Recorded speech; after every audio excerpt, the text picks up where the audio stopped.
So last video में हमने बात करी थी आयोनिक कंपाउंड्स की। हमने आयोनिक कंपाउंड्स पढ़े थे। आज हम उनकी प्रॉपर्टीज़ पढ़ेंगे और साथ ही में लैटिस एनर्जी के बारे में भी पढ़ेंगे। ओके, सो आज का video properties of ionic compounds और लैटिस एनर्जी के ऊपर होने वाला है। सो नोट्स ज़रूर बनाइए, अपना जो भी इंपॉर्टेंट चीज़ें लिखते चले जाइए। पिछला वीडियो मैं उम्मीद करता हूँ कि आपने देखा होगा, फिर ये वीडियो देखना, क्योंकि पिछले वीडियो में बहुत सारी ज़रूरी बातें हमने आयोनिक बॉन्ड, जिसे हम इलेक्ट्रोवैलेंट बॉन्ड भी कहते हैं, उसके बारे में हमने बहुत सारी बातें करी थी। बस उसके बारे में लास्ट टॉपिक बचा है, जिसे प्रॉपर्टीज़ ऑफ आयोनिक कंपाउंड हम इस वीडियो में कंप्लीट कर लेंगे।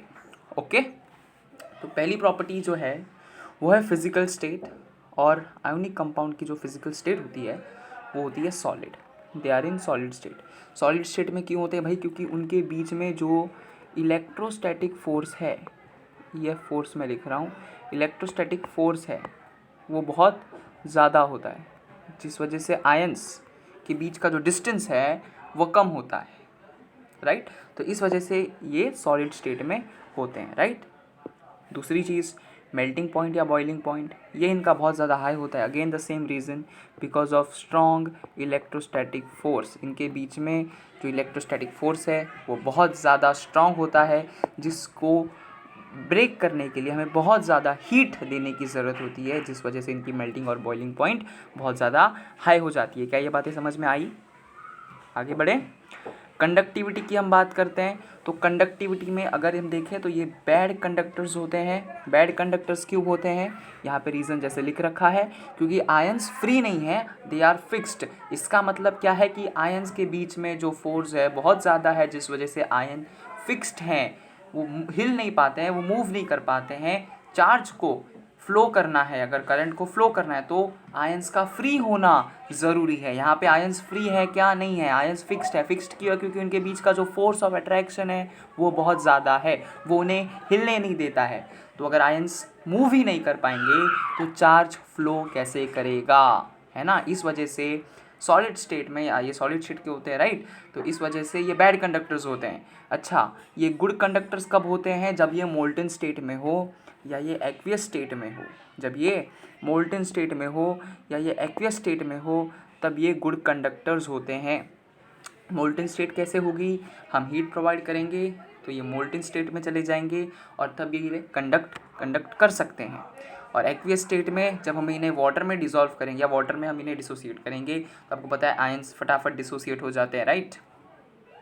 तो वाटर में जब हम इन्हें मिलाएंगे या डिसोसिएट करेंगे, तो वाटर जो है, इनके बीच का जो फोर्स ऑफ अट्रैक्शन है, वाटर आयंस के बीच का जो फोर्स ऑफ अट्रैक्शन है, उसे 81% तक कम कर देता है, जिस वजह से आयंस फ्री हो जाते हैं, है ना। आयंस क्या हो जाते हैं? फ्री हो जाते हैं। और फिर वो क्या कर सकते हैं? चार्ज को, करंट को फ्लो करा सकते हैं। चार्ज फ्लो होगा और तब जाके ये गुड कंडक्टर्स ऑफ इलेक्ट्रिसिटी या गुड कंडक्टर्स हो सकते हैं, राइट।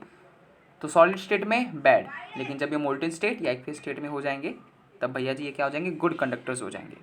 अगली प्रॉपर्टी है आइसोमेरिज्म। अब आइसोमेरिज्म क्या होती है?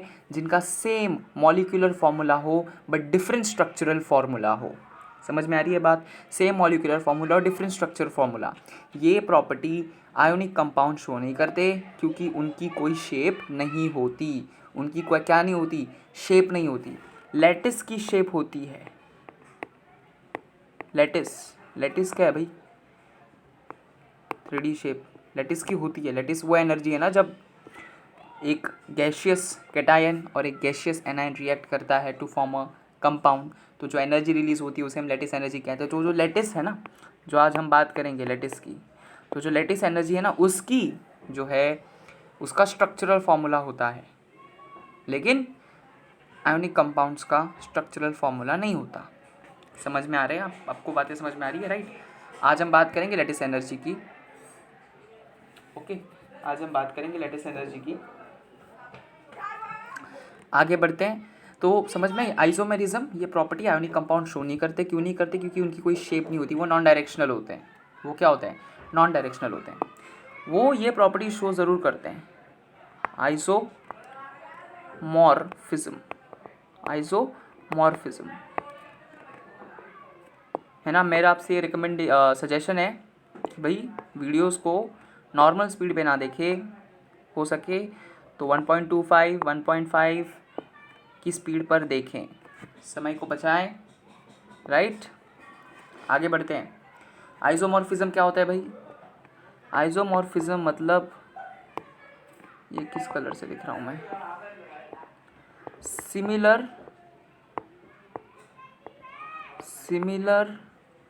सिमिलर क्या, सिमिलर होना चाहिए फॉर्मूला, सिमिलर फॉर्मूला है ना, या एक आइसोमेरिज्म, ये जो चीज़ है ना, ये हम कहते हैं सिमिलर लैटिस, ये सिमिलर टू लैटिस होती है।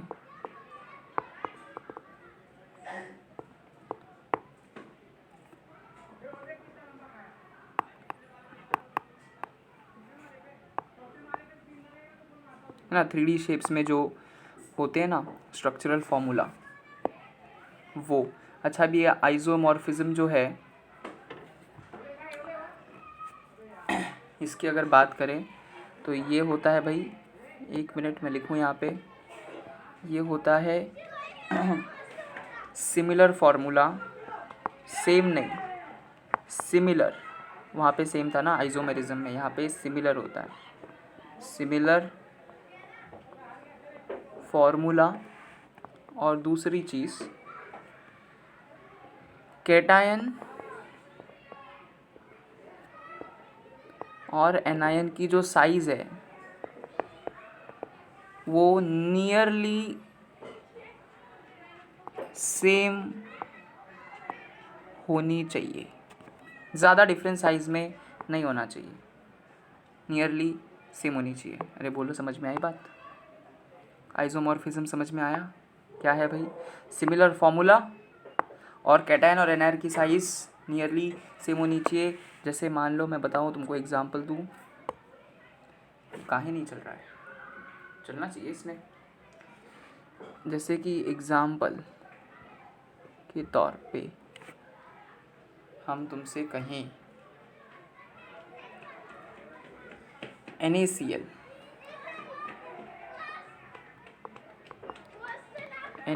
और MgCl, तो भैया कैटायन जो है वो तो सेम है, कैटायन दोनों में सेम है सॉरी, एनायन दोनों में सेम है। कैटायन की बात करें तो भाई Na और Mg ये दोनों पीरियड नंबर 3 से बिलोंग करते हैं और दोनों नेबर्स हैं, तो पीरियड में साइज़ ज़्यादा कम होती नहीं है। समझ में आ रही है बात? पीरियड में साइज़ ज़्यादा कम होती नहीं है, ज़्यादा जल्दी डिक्रीज़ नहीं होती है, धीमे धीमे डिक्रीज़ होती है। जैसे जैसे आप आगे बढ़ते जाओगे पीरियड में जल्दी साइज़ कम नहीं होती, ग्रुप की तरह। ग्रुप में कैसे फटाक से एक शेल ऐड हो जाता है, पीरियड में थोड़ी साइज़ जल्दी कम होगी। अरे हाँ ना बोलो यार, पीरियड में साइज़ कम नहीं होती है, मतलब लगभग सेम होती है, समझ आ रहे हो? कम होती है लेकिन इतनी कम नहीं होती फटाक से, ओके। तो इसलिए ये क्या है, आइसोमॉर्फिज्म का एग्जाम्पल है, आइसोमॉर्फिज्म का एग्जाम्पल है, राइट।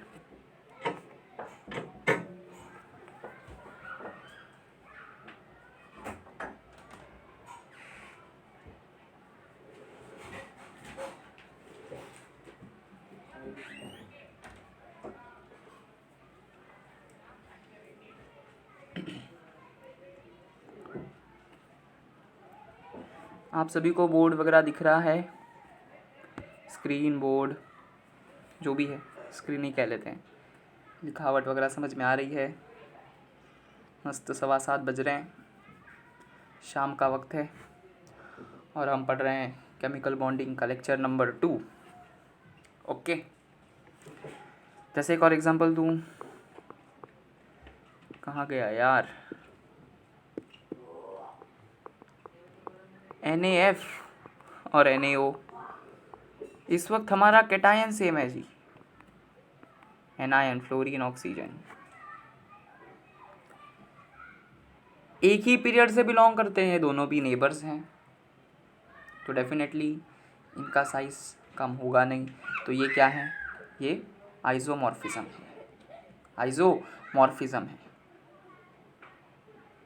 आइसोमॉर्फिज्म है, राइट। तो ये एग्जाम्पल्स हैं आइसोमॉर्फिज्म के। अच्छा, अब देख लेते हैं कि क्या एग्जाम्पल नहीं होगा, क्या एग्जाम्पल नहीं होगा। जैसे मैं आपको अगर बोल दूँ NaCl और KCl, तो भाई ये तो एग्जाम्पल हो ही नहीं सकता ना, भले ही ये सेम हो, लेकिन इन दोनों के साइज में बहुत ज़्यादा डिफरेंस आ जाता है। Na में होते 2 ही शेल हैं, सॉरी Na में 3 शेल होते हैं, राइट, 11 होते हैं ना। तो 1 2 3 4 5 6 7 8 9 10, 4 शेल होते हैं ना सोडियम में, इसमें होते हैं 5 हैं, तो बढ़ गया ना एक शेल फटाक से, तो साइज़ ज़्यादा बढ़ गई। तो ग्रुप में तो आप आइसोमॉर्फिज्म को देख ही नहीं सकते, पीरियड में ज़रूर देख सकते हैं। अगर नेबर्स हों और सेम पीरियड के हो, नेबर्स हों, तो भाई वो आइसोमॉर्फिज्म इस प्रॉपर्टी को शो करते हैं। ग्रुप में तो भाई ये वैलिड नहीं है, या ग्रुप में आप नहीं देख सकते हैं ऐसी प्रॉपर्टीज़, क्योंकि साइज़ बहुत ज़्यादा बढ़ जाती है। साइज़ का जो है ना, साइज़ मैटर करती है फिर बहुत ज़्यादा।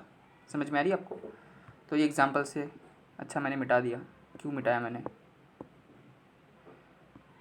रहने देना चाहिए था। तो जी आ गया, लो ठीक है। तो ये एग्जांपल नहीं है, ये 2 एग्जांपल्स, ये और ये एग्जांपल है, ठीक है। क्यों नहीं हो सकता, समझ में आई ना ये बात, क्यों नहीं हो सकता, ये बात समझ में आई? ओके, आगे बढ़ते हैं। चलो यहाँ पे 1 मिनट, ये जो चीज़ है जी कहाँ से आ गया यार,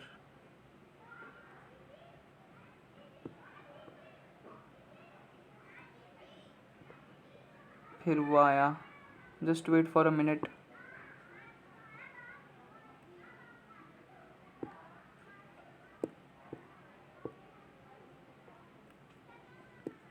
ये तो के है, ये के है, ये Mg ले लो, है ना, Mg। इनके भी इसमें ज़्यादा कोई डिफरेंस नहीं है, और फ्लोरीन और ऑक्सीजन में भी ज़्यादा डिफरेंस नहीं है, तो भी चलेगा, है ना। ओके, तो आगे बढ़े। अगली जो प्रॉपर्टी है वो है type of reaction, type of reaction.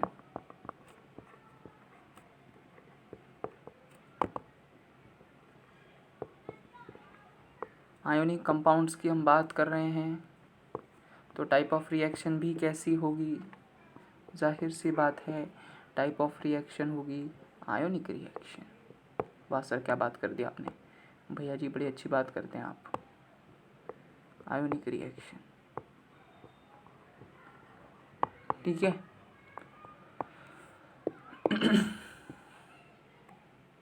Ionic reaction, ये जो रिएक्शन होती है ना, ये बहुत ज़्यादा फास्ट होती है, बहुत ज़्यादा तेज़, मतलब 10⁻⁻⁶, 10⁻⁻⁵, है ना, ख़त्म, रिएक्शन ख़त्म, एकदम फटाक से हो जाती है रिएक्शंस। रिएक्शंस को स्टडी करने में केमिकल काइनेमेटिक्स, जो कि आगे है चैप्टर, उसमें हम रिएक्शंस को स्टडी करते हैं। तो आयोनिक बॉन्ड, आयोनिक रिएक्शंस को स्टडी करना पॉसिबल नहीं है। कोवेलेंट जो कंपाउंड्स होते हैं उनकी रिएक्शंस को समझा जाता है, क्योंकि वो इतनी फास्ट नहीं होती, वो इतनी फास्ट नहीं होती जितनी फास्ट आयोनिक रिएक्शंस होती हैं। जैसे एग्ज़ाम्पल हम आपको देते हैं, एग्ज़ाम्पल देखिए, NaCl plus AgNO3, 1 minute, AgNO3, इसको थोड़ा छोटा कर देते हैं ना, NaCl और AgNO3 ये रिएक्ट करेंगे और बनाएंगे AgCl जो कि होगा प्रेसिपिटेट, वाइट कलर का प्रेसिपिटेट, प्लस NaNO3।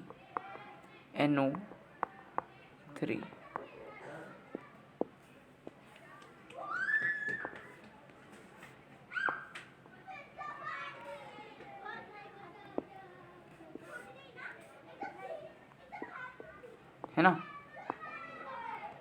एक आयनिक रिएक्शन है जिसमें यार देखो सोडियम पॉजिटिव होता है, क्लोराइड नेगेटिव होता है ना, फिर Ag पॉजिटिव होता है, NO3 नेगेटिव होगा। ये तो खैर प्रेसिपिटेट होगा, यहाँ पे Na पॉजिटिव होगा, NO3 नेगेटिव होगा।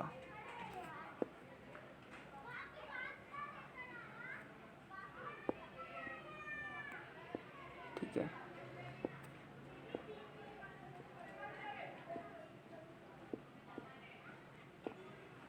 एक मिनट इसे भी थोड़ा छोटा कर ले हम।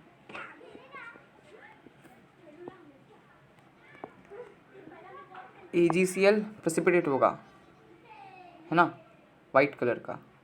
तो आयोनिक रिएक्शन में प्रेसिपिटेट फॉर्म होता है, ये बहुत ज़्यादा तेज़ होती है। अच्छा ये एक्वियस है, हाँ सब एक्वियस हैं, एक्वियस और NaNO3 भी क्या है, एक्वियस, पानी के अंदर, पानी में मिला के। आयंस फ्रीली रिएक्ट करेंगे क्या, पानी में डालो तब होगा ना भाई, है ना। तो type of reaction ionic reaction होती है और ये बहुत ज़्यादा तेज़ होती है।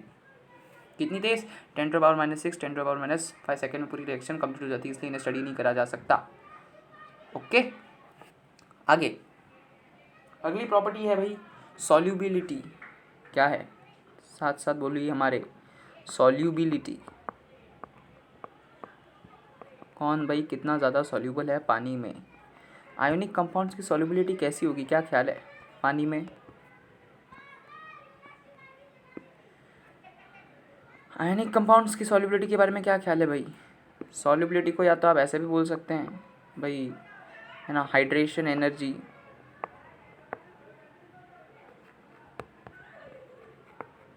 हाइड्रेशन एनर्जी बोल सकते हो ना। अरे बिल्कुल बोल सकते हो यार, शर्मा क्यों रहे, बोल दे सकते हो। या तो आप इन्हें एक और नाम से जान सकते हैं, सॉरी, ये सॉल्वेशन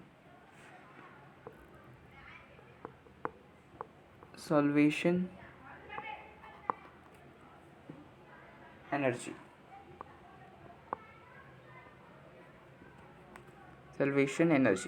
सॉल्वेशन एनर्जी। पानी में आयंस बहुत जल्दी डिसोसिएट हो जाते हैं, तो सॉल्वेशन एनर्जी प्रॉपर्टी पे डिपेंड करती है भाई, बहुत ज़्यादा होती है आयंस की, कोवेलेंट कंपाउंड्स की इतनी ज़्यादा नहीं होती, है ना, कोवेलेंट कंपाउंड्स की इतनी ज़्यादा नहीं होती, है ना। हमने जो ये प्रॉपर्टी पढ़ी थी आइसोमेरिज्म, ये आप ऑर्गेनिक कंपाउंड्स में देखोगे, कार्बन कार्बन बॉन्ड भाई ऑर्गेनिक कंपाउंड्स में ये देखोगे, है ना। तो जो कोवेलेंट बॉन्ड बनाते हैं तो उनका होता है आइसोमेरिज्म स्ट्रक्चर, है ना, आयनिक कंपाउंड्स का नहीं होता, है ना। अगली चीज़, आखिरी चीज़, है ना, परसेंटेज ऑफ कोवेलेंट कैरेक्टर। भाई कोई चीज़ पूरी तरह से आयोनिक नहीं होती या कोई भी चीज़ पूरी तरह से कोवेलेंट नहीं होती, कोई भी आयोनिक बॉन्ड पूरी तरह आयोनिक नहीं होता और कोई भी कोवेलेंट बॉन्ड पूरी तरह कोवेलेंट नहीं होता।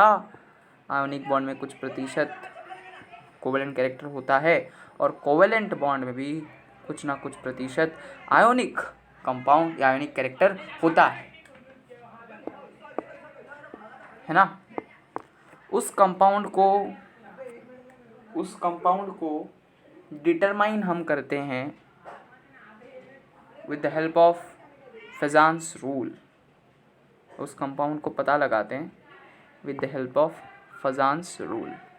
फेजान्स रूल के ऊपर एक मस्त पई की वीडियो बनेगी, अगली वीडियो होगी। इस वीडियो में फेजान्स रूल हम डिस्कस नहीं करेंगे, लैटिस एनर्जी तक ही सीमित रखेंगे इस वीडियो को, है ना। तो ये हुई पूरी प्रॉपर्टीज़ ऑफ आयोनिक कंपाउंड। अब यहाँ से आगे शुरू होगी लैटिस एनर्जी की बात। तो प्रॉपर्टीज़ को एक बार फिर से फटाक से रिवाइज कर लेते हैं। सबसे पहली प्रॉपर्टी पड़ी थी फिजिकल स्टेट, जो कि होती है सॉलिड। आयोनिक कंपाउंड्स की फिजिकल स्टेट सॉलिड होती है। क्यों होती है? क्योंकि उनके बीच का जो इलेक्ट्रोस्टैटिक फोर्स होता है बहुत ज़्यादा होता है, जिस वजह से आयंस बहुत ज़्यादा नज़दीक होते हैं। समझ में आ रही है बात? मेल्टिंग बॉइलिंग पॉइंट भैया वापस हाई होगा। क्यों हाई होगा? फोर्स ज़्यादा है बीच में, तो भाई फोर्स को ब्रेक करने में या फोर्स को वीक करने में बहुत ज़्यादा एनर्जी हीट चाहिए होगी, है ना। तो डेफिनेटली हाई होगा। कंडक्टिविटी बैड होती है, ये बैड कंडक्टर्स होते हैं। क्यों होते हैं bad? Ions are not free, they are fixed. Free क्यों नहीं है? Force, again very strong force, so they are not free, fixed होते हैं। फ्री अच्छा गुड कंडक्टर्स कब होंगे? जब मोल्टन स्टेट में होंगे। वो कैसे होंगे? हीट देने के बाद मोल्टन स्टेट में हो जाएंगे कन्वर्ट, तब जाके गुड हो जाएंगे, गुड कंडक्टर ऑफ इलेक्ट्रिसिटी। और एक्वियस स्टेट में भी ये गुड कंडक्टर्स ऑफ इलेक्ट्रिसिटी होते हैं या गुड कंडक्टर्स होते हैं। पानी क्या करते हैं? उनके बीच का जो फोर्स है, फोर्स ऑफ अट्रैक्शन, उसे वीक कर देता है सिंपली। आइसोमेरिज्म ये शो नहीं करते क्योंकि दे आर नॉन डायरेक्शनल, उनका कोई शेप नहीं होता आयनिक कंपाउंड्स का। ये कोवेलेंट कंपाउंड्स शो करते हैं। ओके, ये कोवेलेंट कंपाउंड्स शो करते हैं।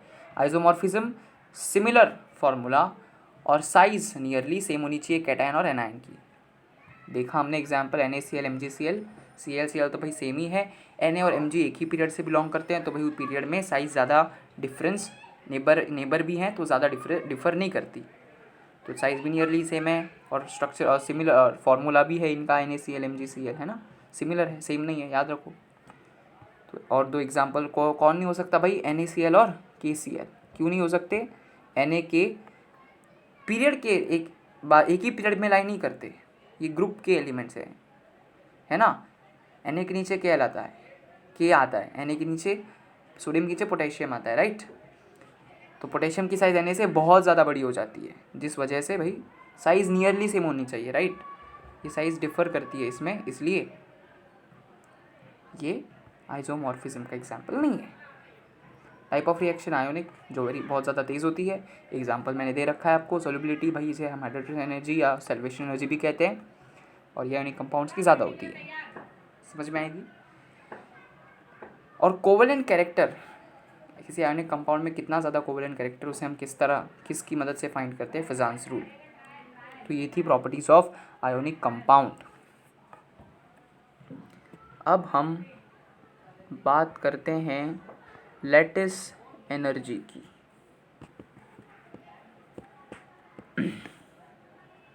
लैटिस एनर्जी की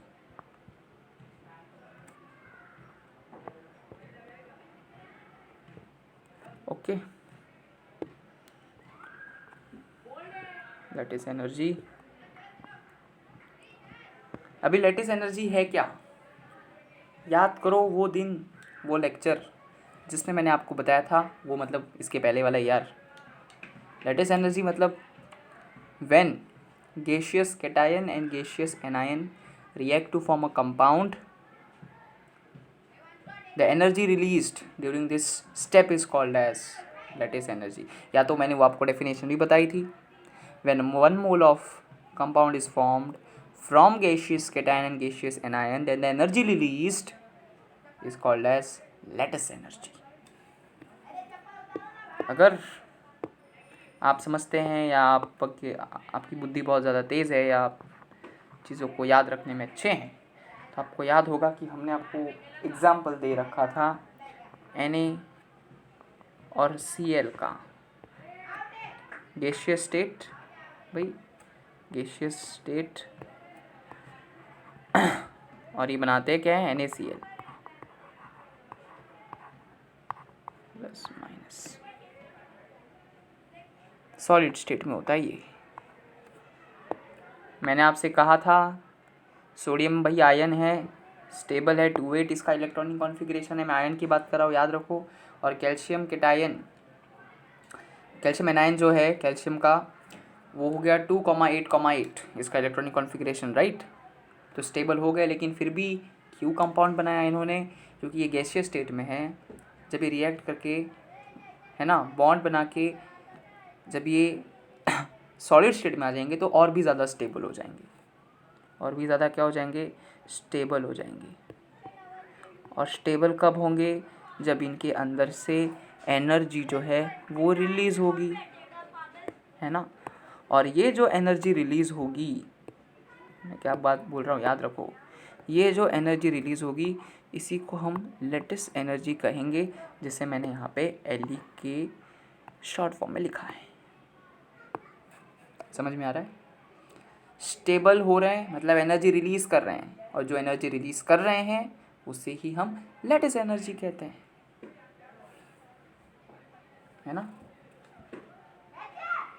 यहाँ पे मैं लिख दूँ, नहीं तो वापस कुछ लोग कंफ्यूज हो जाएंगे कि भाई 1 कहाँ गया। 1 दिख गया, 1 थोड़ा छोटा करते हैं 1 को, बहुत ज़्यादा छोटा हो गया 1, ठीक है। तो लेटिस एनर्जी क्या है ये तो आपको समझ आ गया, राइट। अब लेटिस एनर्जी को, एक मिनट,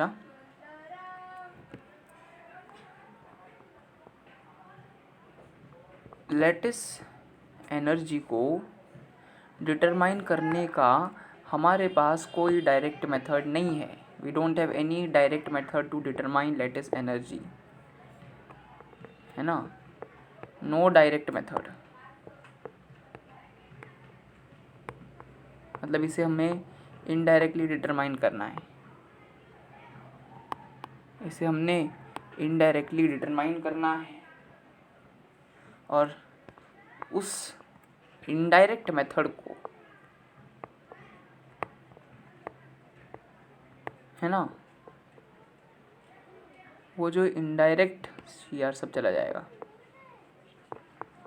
वो जो इनडायरेक्ट मेथड है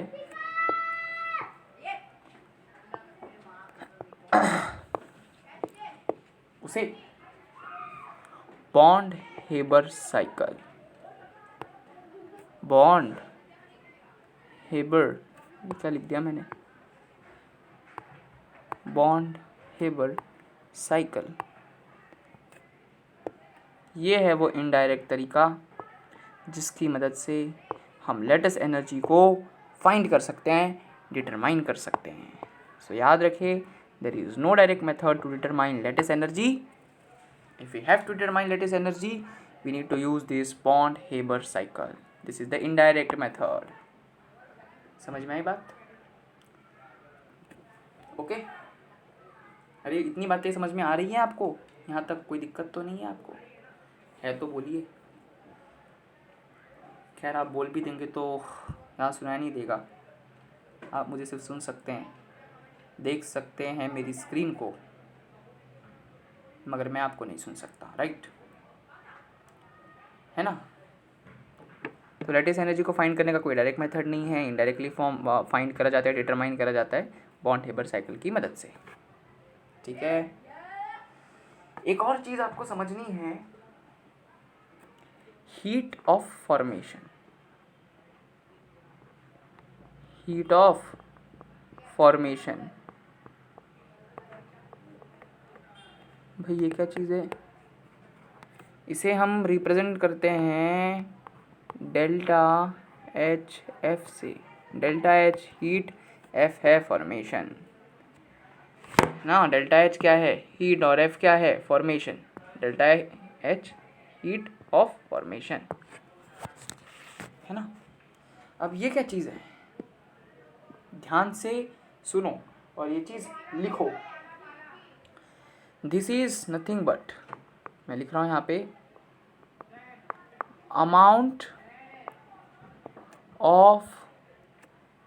of heat released, heat released कब भाई? कब? Amount of heat released when 1 mole of compound, when 1 mole of compound, 1 mole of compound, मैं फिर बोल रहा हूँ, हैंडराइटिंग थोड़ी स्लो है, कृपया स्पीड बढ़ाएं, अगर बढ़ा रखी है तो अच्छा है। when 1 mole of compound is formed from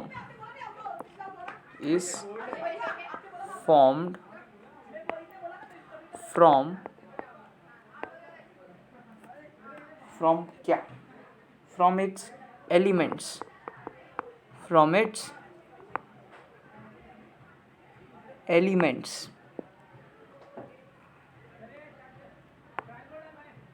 भाई ये क्या हो गया?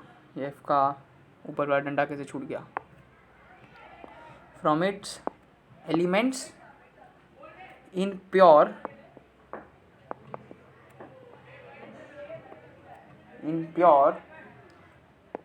and stable state,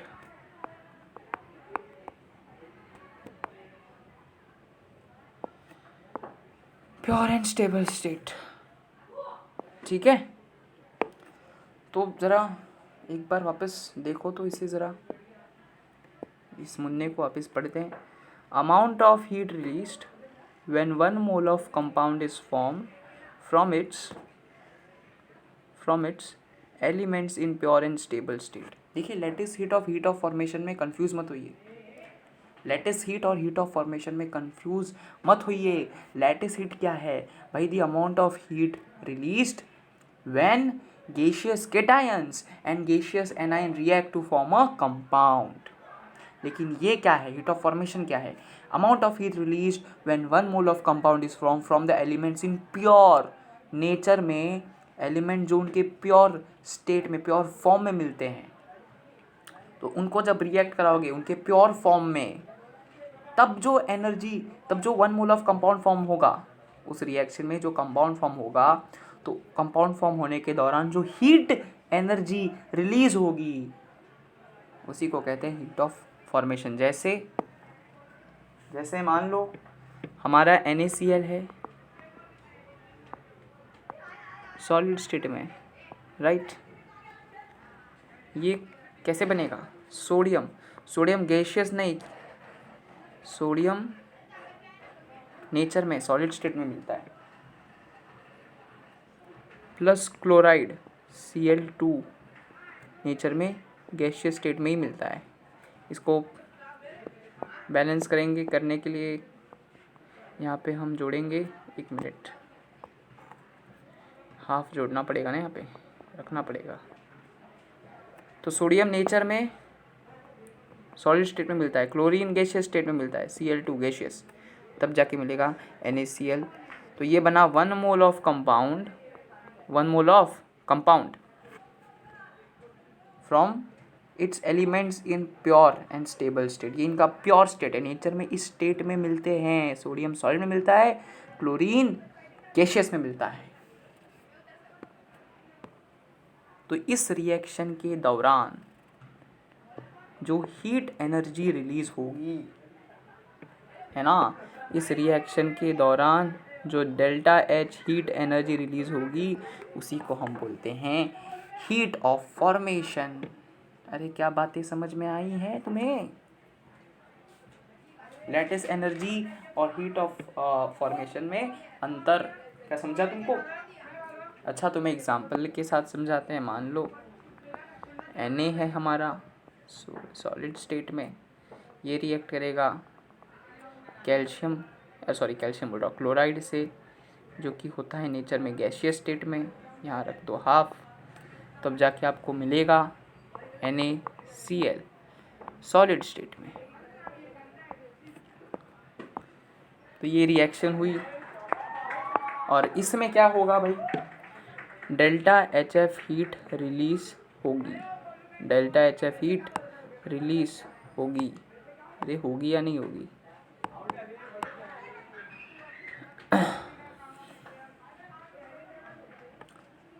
अच्छा, इससे इसमें लेटिस एनर्जी कैसे बताओगे, रिलेशन कैसे समझाओगे? सोडियम को हमें सोडियम प्लस में कन्वर्ट करना होगा और गैशियस में। तो पहले तो सोडियम को सॉलिड से हमें करना होगा कन्वर्ट गैशियस में। क्या कर दिया मैंने, इतना बड़ा दिया इसका साइज़। सोडियम को हमने करना पड़ेगा गैशियस में, पहले सोडियम को ला दी हमने गैशियस में। फिर सोडियम को गैशियस में लाने के बाद उसमें से एक इलेक्ट्रॉन को निकालना होगा, तब जाके ये बनेगा Na+ गैशियस स्टेट में,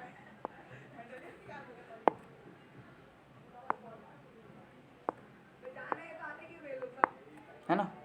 तो सोडियम को सॉलिड से गैशियस स्टेट में कन्वर्ट करने के लिए हमें खुद को एनर्जी देनी पड़ी ना, है ना।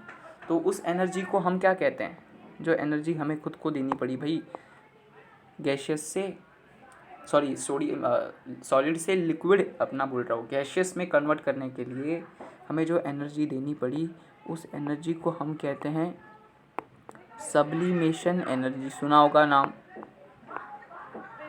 Sublimation energy. सब्लिमेशन प्रोसेस नहीं सुना आपने, नेप्थलीन बॉल का एग्जाम्पल नहीं सुना आपने, 9वीं 10वीं में कितनी बार तो देखा होगा आपने, है ना। सब्लिमेशन एनर्जी हमें देनी पड़ी।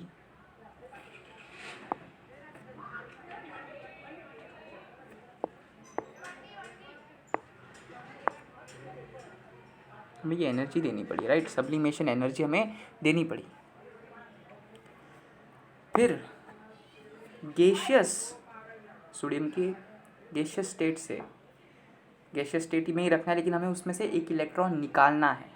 तो एक इलेक्ट्रॉन निकालने के लिए हमें कौन सी एनर्जी देनी पड़ती है भाई, आयोनाइजेशन एनर्जी।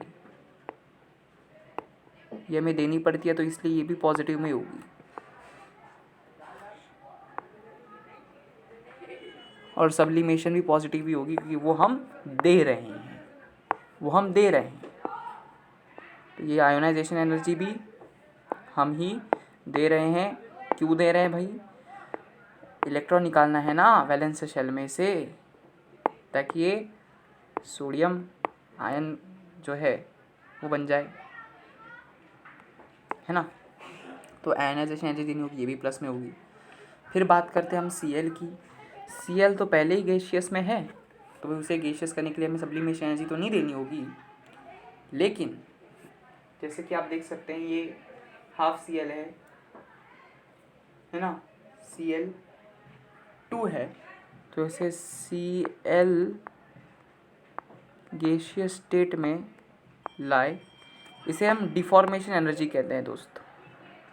क्या कहते हैं, डिफॉर्मेशन एनर्जी, जिसे मैं सिंपली शॉर्ट फॉर्म में लिख रहा हूँ, डिफॉर्मेशन एनर्जी।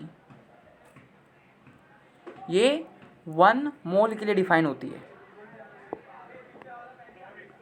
यहाँ हम क्लोरीन का हाफ ही ले रहे हैं ना, तो इसलिए डिफॉर्मेशन एनर्जी का भी क्या करना पड़ेगा, हाफ। यार मैं इसे अच्छे से लिख दूँ, हम फुली फॉर्म लिख देता हूँ, डिफॉर्मेशन एनर्जी ये डिफाइन होती है 1 मोल के लिए, लेकिन क्योंकि हम हाफ क्लोरीन ले रहे हैं, हाफ Cl2 ले रहे हैं, इसलिए इसको भी हम क्या कर देते हैं, हाफ कर देते हैं, सिंपल, ठीक है। इसको भी हम बाई 2 कर देंगे, तो ये डिफॉर्मेशन एनर्जी है। फिर उसके बाद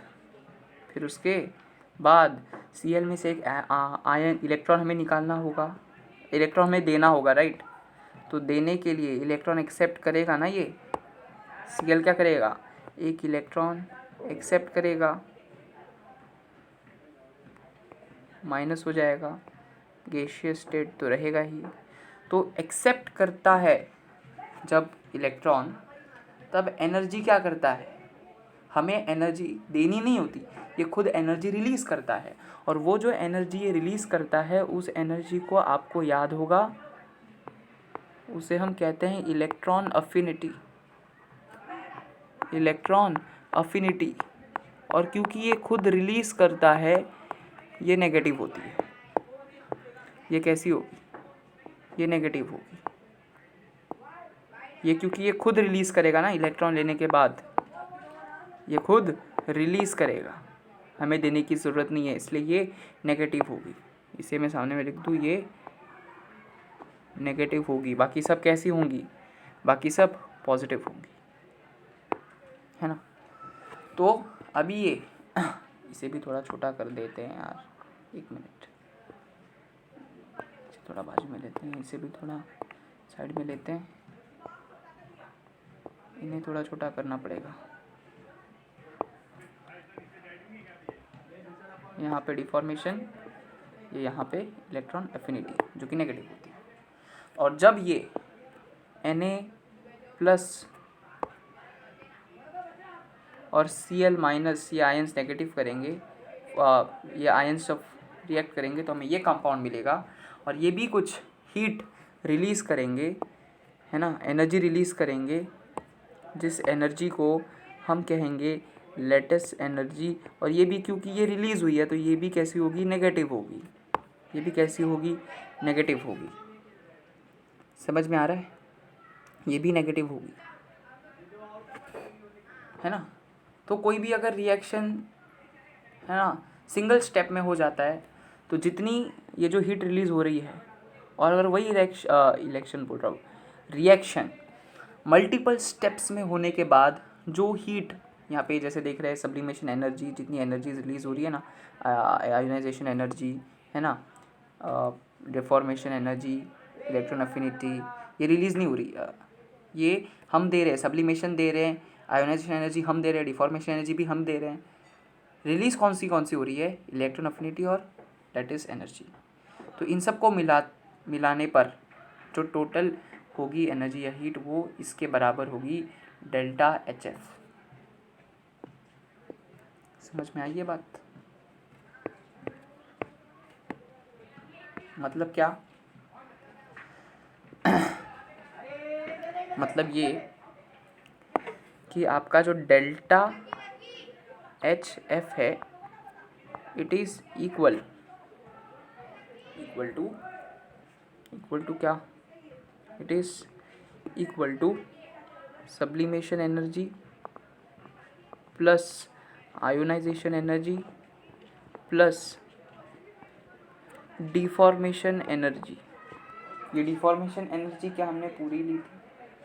नहीं ली थी पूरी, by 2 minus electron affinity minus lattice energy. तो ये क्या हो जाएगा? ये सब equal, this is equal to heat of formation. ये टोटल जो भी एनर्जीज़ हैं वो इक्वल होगी हीट ऑफ फॉर्मेशन। समझ में आया? एक और एग्जांपल दे लेते हैं, चलो। Mg और O2, ये तो आपको गैसियस स्टेट में मिलेगा, लेकिन Mg आपको सॉलिड स्टेट में मिलेगा। ये रिएक्ट करेंगे, यहाँ पे हाफ से हमें करना पड़ेगा मल्टीप्लाई, और हमको देंगे MgO, सॉलिड स्टेट में होगा ये, और इसी के साथ यहाँ पे ΔHF हीट रिलीज़ होगी। चलो शुरू करते हैं। Mg सॉलिड में है, गैसियस में कन्वर्ट करने के लिए कौन सी एनर्जी लगेगी? Sublimation energy. तो Mg हमारा, 1 मिनट,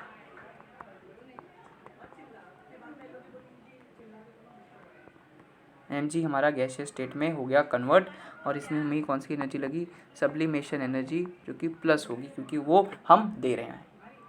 ठीक है, फिर Mg से जो गैसियस स्टेट में किया है उसे हमें कन्वर्ट करना है इनटू Mg+ आयन, कैटायन। तो इसमें जो एनर्जी होगी वो होगी आयोनाइजेशन एनर्जी, जो कि प्लस ही होगी क्योंकि ये भी हम दे रहे हैं। ठीक है, ये भी हम दे रहे हैं। समझ में आई आपको बात? लेकिन Mg तो भाई 2 इलेक्ट्रॉन को लूज़ करेगा ना, क्योंकि उसके आखिरी शेल में, वैलेंस शेल में 2 इलेक्ट्रॉन है, दोनों को लूज़ कर देगा। तो एक और इलेक्ट्रॉन हमें निकालना है, तब जाके इस पे चार्ज होगा 2+। इस पे क्या चार्ज होगा? अब इस पे चार्ज हो जाएगा 2+ कि जो एक इलेक्ट्रॉन है उसे भी निकाल देगा और वापस हमें देनी होगी आयोनाइजेशन एनर्जी। एक मिनट, वापस हमें देनी होगी आयोनाइजेशन एनर्जी। ठीक है, ये होगी सेकेंड आयोनाइजेशन एनर्जी, ये 2 ये 1। ठीक है,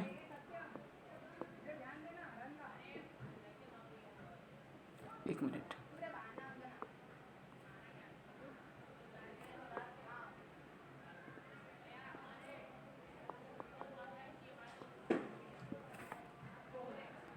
ठीक है। अब O2 की बात करते हैं। O2 गैसियस में ही है तो भाई इसे पहले हमें O में कन्वर्ट करना पड़ेगा। सिंपल, इसके टाइम पे जो एनर्जी होगी डिफॉर्मेशन एनर्जी 2 डिवाइड बाई 2।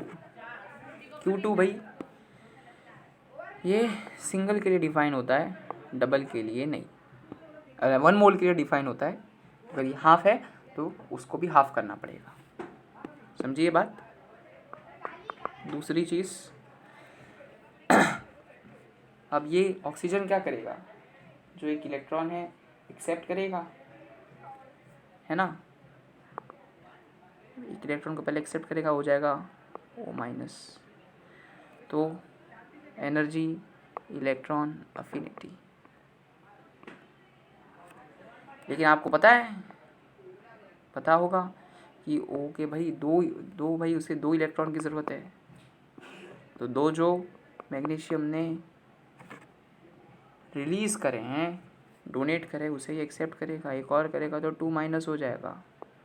और फिर जो एनर्जी होगी रिलीज इलेक्ट्रॉन एफिनिटी, ये इलेक्ट्रॉन एफिनिटी 2 है। एक मिनट मैं अच्छे से लिख दूँ, इलेक्ट्रॉन एफिनिटी 2, इलेक्ट्रॉन एफिनिटी 1, है ना। अच्छा, इसमें से कौन पॉजिटिव कौन नेगेटिव होगी? ये तो नेगेटिव होगी क्योंकि पहला इलेक्ट्रॉन एटम खुशी एक्सेप्ट कर लेगा और एनर्जी रिलीज करेगा। अब जब दूसरा एटम एक्सेप्ट करने की बारी आएगी तो वो उतने आसानी से एक्सेप्ट नहीं करेगा, हमें एनर्जी देनी होगी। इसलिए ये वाली जो इलेक्ट्रॉन एफिनिटी होगी ये पॉजिटिव होगी। मेरी बात समझ आई? ये वाली इलेक्ट्रॉन एफिनिटी पॉजिटिव होगी। क्यों होगी पॉजिटिव, ये बात समझ में आई क्या आपको, है ना। तो अब जब ये दोनों रिएक्ट करेंगे आपस में और बनाएंगे ये प्रोडक्ट। कौन सा प्रोडक्ट भाई? अरे ये प्रोडक्ट, अरे भाई बहुत दूर चले गए हम तो।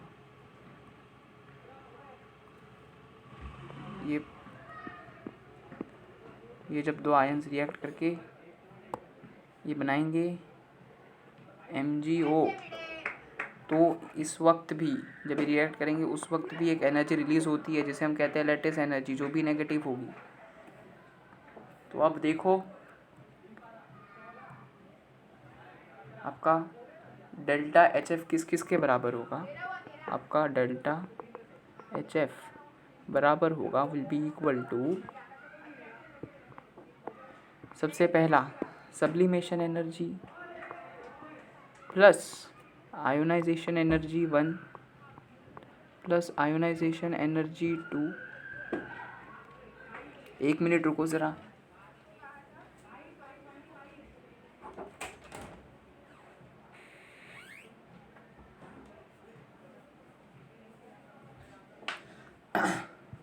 प्लस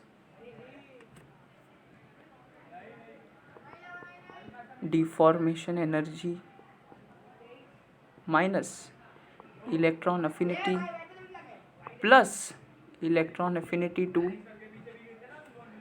ये प्लस क्यों होगी आपको क्या समझ आई? भाई पहला इलेक्ट्रॉन एटम खुशी एक्सेप्ट करेगा और एनर्जी रिलीज़ करेगा, दूसरे को एक्सेप्ट करना इतना आसान होगा नहीं। तो उस इलेक्ट्रॉन को उस एटम के अंदर जाने के लिए हमें एनर्जी देनी होगी। तो उस एनर्जी जो हम देंगे तो प्लस हो जाएगी, राइट। तो डेफिनेटली, और minus finally lattice energy. Generally इससे हम लेटिस एनर्जी निकालते हैं। आपको हीट ऑफ फॉर्मेशन दे रखा होगा, सब्लिमेशन एनर्जी दे रखी होगी, आयोनाइजेशन एनर्जी दे रखी होगी, है ना, डिफॉर्मेशन एनर्जी दे रखी होगी, इलेक्ट्रॉन एफिनिटी दे रखी होगी और आपको लैटिस एनर्जी फाइंड करनी होगा, है ना। तो सब्स्टिट्यूट के फाइंड कर, कभी कभी आपको ना सिर्फ क्वेश्चन में दे रखा हो कि भाई ये आयोनाइजेशन एनर्जी है, तो समझ जाने का ये आयोनाइजेशन 1 और +2 दोनों की मिला के दे रखी है, ओके। जब आपको सिर्फ आयोनाइजेशन एनर्जी एक ही दी हो तो समझ जाना है भाई वो टोटल आयोनाइजेशन एनर्जी है 1 और 2 को मिला के, है ना। इलेक्ट्रॉन एफिनिटी कभी अलग अलग नहीं देंगे, एक साथ नहीं देंगे, वो तो अलग अलग ही देंगे आपको कंफ्यूज करने के लिए, भाई आप किसको प्लस लोगे किसको माइनस लोगे, उसके लिए वो आपको एक तो नहीं देंगे, अलग अलग ही देंगे, है ना। तो ये बेसिकली बनाया गया था ये लैटिस एनर्जी को फाइंड करने के लिए। लेकिन कभी कभी मान लो लैटिस एनर्जी दे देंगे, बाकी सब दे देंगे और आपको ये पूछ ले हीट ऑफ फॉर्मेशन, तो मतलब खेलते हैं सवालों के साथ इस तरह से, है ना, सवालों के साथ खेलते हैं। तो भाई ये एक है डेल्टा एफ, है ना, इन सभी की इक्वल होगा, जो भी एनर्जीज होंगी लगेंगी हमें देनी होंगी या जो रिलीज होंगी, और ये जो डेल्टा एच एफ होगा वो लोग इक्वल होंगे। सो ये होती है पूरी लैटिस एनर्जी का कंसेप्ट। अच्छा, उसके बाद अगली और आखिरी चीज़ इस वीडियो की, factors on which lattice energy depend, on which lattice energy depend, on which lattice energy depend. फटाफट फैक्टर्स खत्म कर देंगे हम, ओके। कोई ज़्यादा तो बातें नहीं है इसमें, है ना, एकदम बेसिक सी चीज़ें हैं, देख लीजिए। भाई Na+ gaseous state plus Cl- gaseous state react करते हैं तब हमें मिलता है NaCl सॉलिड स्टेट में, है ना। तो इन दोनों के बीच में यदि ज़्यादा फोर्स होगा तो ज़्यादा एनर्जी रिलीज होगी। अरे अगर फोर्स ज़्यादा होगा तो लैटिस एनर्जी जो रिलीज़ होती है वो भी ज़्यादा रिलीज़ होगी ना। अरे वो भी ज़्यादा होगी ना, लैटिस एनर्जी भी ज़्यादा होगी। फोर्स कब ज़्यादा होगा? जब चार्ज दोनों का ज़्यादा होगा। तो हम कह सकते हैं कि lattice energy is directly proportional to charge, Z+Z- लिख देता हूँ। चार्ज ये कैटायन का चार्ज, ये एनायन का चार्ज, डायरेक्टली प्रोपोर्शनल। चार्ज ज़्यादा तो लैटिस एनर्जी भी ज़्यादा। क्यों, कैसे भाई? क्योंकि चार्ज ज़्यादा होगा तो दोनों के बीच में फोर्स ज़्यादा होगा, और फोर्स ज़्यादा होगा तो एनर्जी रिलीज़ वो भी ज़्यादा होगी, है ना। और अब बात करते हैं साइज़ की। तो लैटिस एनर्जी जो है वो इन्वर्सली प्रोपोर्शनल होती है, सॉरी मैंने इक्वल टू लिख दिया। Lattice energy is inversely proportional to size, okay. 1 minute wait.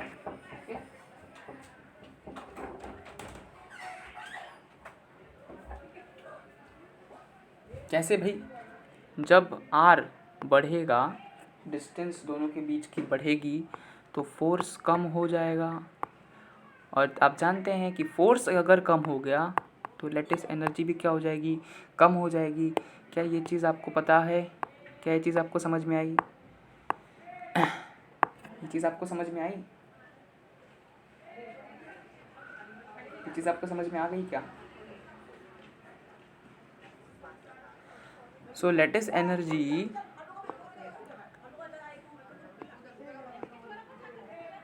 क्या हम कह सकते हैं कि आपकी जो लैटिस एनर्जी है KQ1 Q2, एक मिनट यार, KQ1 Q2, एक मिनट, ये पेन फिर काम नहीं कर रहा है, just a minute. Q1 Q2 by R ये होगा। अच्छा, ये फोर्स और लैटिस एनर्जी अलग चीज़ें हैं, समझ में आ रही है? इस ऐसा होगा, लैटिस एनर्जी की formula directly proportional to charge. Charge बढ़ेगा तो लैटिस एनर्जी बढ़ेगी, और साइज बढ़ेगी तो लैटिस एनर्जी कम होगी। चलो इसका कुछ क्वेश्चन फटाफट करा देते हैं हम आपको ये चीज़ समझ में आ गई लैटिस एनर्जी कैसे फैक्टर्स पे डिपेंड करती है, चार्ज पे डिपेंड करती है और साइज़ पे डिपेंड करती है। चार्ज बढ़ेगा तो लैटिस एनर्जी बढ़ेगी, साइज़ बढ़ेगी तो लैटिस एनर्जी घटेगी। ठीक है। क्वेश्चन, बताइए किसकी लेटेस्ट एनर्जी ज़्यादा होगी।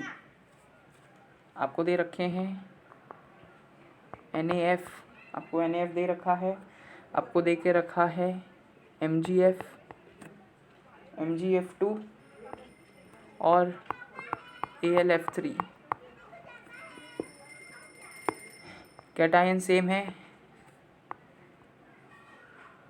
आपको देखना है, सॉरी एनायन सेम है, आपको देखना है कैटायन Na के ऊपर प्लस चार्ज है, Mg के ऊपर +2 चार्ज होता है, Al के ऊपर +3 चार्ज होता है। तो कैटायन की साइज़ तो सेम ही होगी, एनायन की साइज़ तो सेम ही होगी, लेकिन कैटायन में देखो, कैटायन ये भी अगर साइज़ की बात करें तो इनकी ज़्यादा डिफरेंस होगी नहीं, एक ही पीरियड में है और नेबर्स हैं तो साइज़ में इतना फ़र्क होगा नहीं, लेकिन चार्ज देखो इसका ज़्यादा है तो इसकी लेटेस्ट एनर्जी ज़्यादा होगी। समझ में आ गया किसकी ज़्यादा होगी, क्यों ज़्यादा होगी। एनायन तो सेम है भाई, एनायन तो सेम है, लेकिन कैटायन में भी देखोगे तो साइज़ की बात करोगे तो साइज़ ज़्यादा डिफर करेगी नहीं, लेकिन चार्ज किसका ज़्यादा है, एल्यूमिनियम का ज़्यादा है, फिर मैग्नीशियम का, फिर सोडियम का। फटाक से एक और सवाल, तो इसमें साइज़ तो मैटर करेगी ना, चार्ज में ही हो गया। एक और एग्जांपल जैसे मैं आपको कर दूं तो वो है Na2O, Na2O, MgO और Al2O3।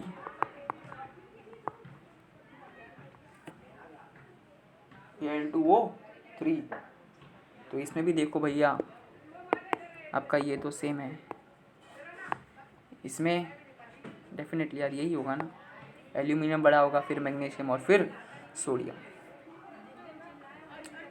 ठीक है, एक और एग्जांपल आपको देना होगा, एक और एग्जांपल मैं आपको दे देता हूँ। देखो Li2O और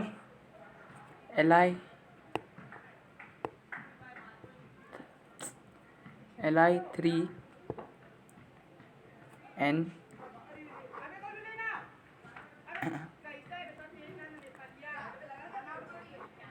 यहाँ पे देखोगे तो कैटायन सेम है, यहाँ पे देखोगे तो कैटायन सेम है, तो कैटायन की साइज़ की तो बात आएगी ही नहीं, चार्ज की बात आएगी नहीं, बचा एनायन। ये बनाता है भाई 2+ या -2, ये होगा -3, तो चार्ज ज़्यादा किसका है, इसका ज़्यादा है ना, तो डेफिनेटली लेटेस्ट एनर्जी इसी की ज़्यादा होगी। ना जैसे आपको मैं और एक एग्जांपल दे दूं, मान लो आपको दे रखा है NaF और NaCl, NaCl और NaBr। कैटायन सबका सेम है, Na कैटायन सबका सेम है। एनायन की बात करते हैं, एनायन में fluorine chlorine bromine, fluorine chlorine bromine, तो डाउन द ग्रुप साइज बढ़ती है, तो साइज बढ़ेगी तो लेटेस्ट एनर्जी कम होगी, तो सबसे छोटी साइज किसकी होगी, फ्लोरीन की होगी। तो भाई यहाँ पे साइज मैटर कर रही है, यहाँ पे चार्ज मैटर नहीं कर रहा, चार्ज मैटर नहीं कर रहा, यहाँ पे साइज मैटर कर रहा है। समझ में आ रही है क्यों? समझ में आ रहा है क्यों? ओके, फ्लोरीन क्लोरीन ब्रोमीन भाई एक ही ग्रुप के हैं, तो भाई चार्ज तो सब पे सेम ही होगा ना, अरे चार्ज तो सब पे सेम ही होगा, सभी के वैलेंस शेल में एक जैसे इलेक्ट्रॉन होंगे।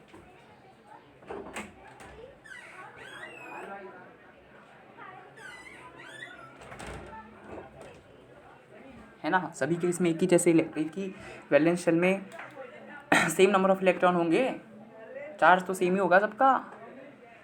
तो भाई साइज़ की बात आती है, तो साइज़ यहाँ पे छोटी किसकी, फ्लोरीन की, तो लेटेस्ट एनर्जी ज़्यादा इसी की होगी, जिसकी साइज़ ज़्यादा लेटेस्ट एनर्जी कम, और जिसकी साइज़ कम उसकी लेटेस्ट एनर्जी ज़्यादा। एक एकदम मस्त वाला क्वेश्चन है जो हम आपको देना चाहते हैं। NaF और Mg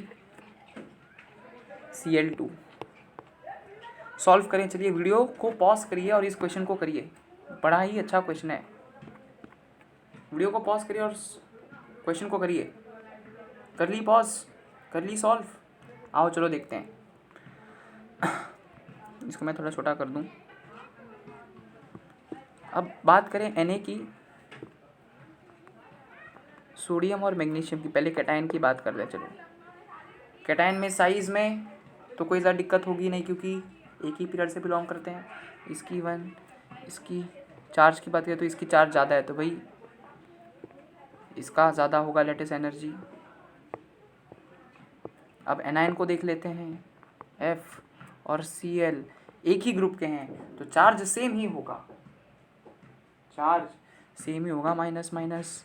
लेकिन इसमें साइज़ फ्लोरीन की क्लोरीन से छोटी है, तो भाई फ्लोरीन की लेटेस्ट एनर्जी ज़्यादा होगी। तो देख रहे हैं आप, कैटायन बता रहा है कि भाई MgCl2 की लेटेस्ट एनर्जी ज़्यादा है, और एनायन बता रहे हैं नहीं भाई NaF की लेटेस्ट एनर्जी ज़्यादा है। तो जब ऐसा हो जाए ना, चार्ज और साइज़ जब फाइट करने लग जाए, डोमिनेशन चालू हो, तो हमेशा चार्ज डोमिनेट कर जाता है, हमेशा चार्ज डोमिनेट कर जाता है। क्यों चार्ज डोमिनेट कर जाता है? क्योंकि चार्ज देख रहे हो दुगना हो गया, प्लस से 2+ हो गया, चार्ज डबल हो जाता है। साइज़ क्या डबल हो रही है? फ्लोरीन क्लोरीन की साइज़ देखोगे तो क्या क्लोरीन की साइज़ फ्लोरीन से डबल हो रही है। मान लो फ्लोरीन को आप 80 पिकोमीटर भी मान लेते हो, तो क्लोरीन कितना होगा? 120 130 130 ही होगा, उससे ज़्यादा होगा नहीं। तो साइज़ डबल नहीं हो रही है ना। लेटेस्ट एनर्जी आप कहोगे कि भाई लेटेस्ट एनर्जी आपने फोर्स, लेटेस्ट एनर्जी किसके प्रोपोर्शनल है? Lattice energy is equals to K Q1 Q2 और R, नॉट R²। ओके, तो ये ज़रूरी थी, समझने लायक बातें थी। ओके, तो इस वीडियो को यही समाप्त करते हैं। देखते रहिए, नोट्स बनाते रहिए। Take care, bye bye.